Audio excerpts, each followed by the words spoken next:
Alhamdulillah, masih bersama Berita Al-Hijrah. 11 lori kargo bantuan di bawah kempen The Rightful Gift berjaya menembusi Gaza melalui pintu sempadan Rafah semalam.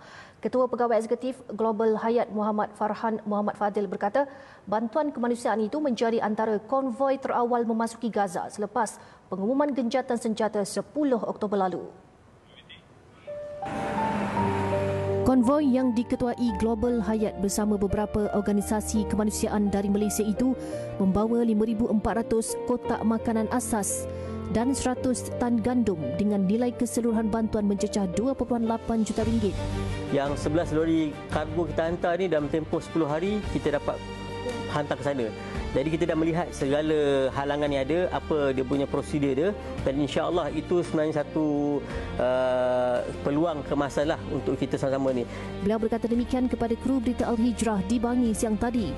Jelasnya bantuan kini sedang diagihkan ke kawasan paling terkesan di utara Gaza dan bandar Gaza, iaitu wilayah yang hampir lumpuh sejak serangan besar-besaran 7 Oktober 2023.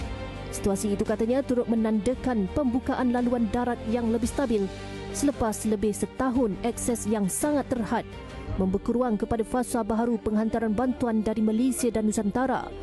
Dalam tempoh 2 bulan sahaja, kempen The Rightful Gift telah menyalurkan bantuan bernilai 4.4 juta ringgit dengan memberi manfaat kepada hampir 80,000 penduduk Gaza.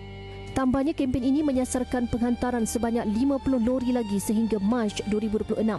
Alhamdulillah, dengan keberjayaan kita pada bulan November ni, kita mengharapkan bermula bulan Disember, Januari, lepas tu masuk bulan Ramadan dan bulan 3 nanti kita dapat hantar paling minima 10 lori kargo sebulan. Kita dapat makluman antara benda yang besar ialah kita nak dapatkan bantuan dari segi khemah dan juga alas kanvas.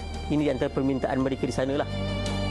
Orang ramai yang ingin menyumbang boleh salurkan ke nombor akaun Pertubuhan Global Hayat.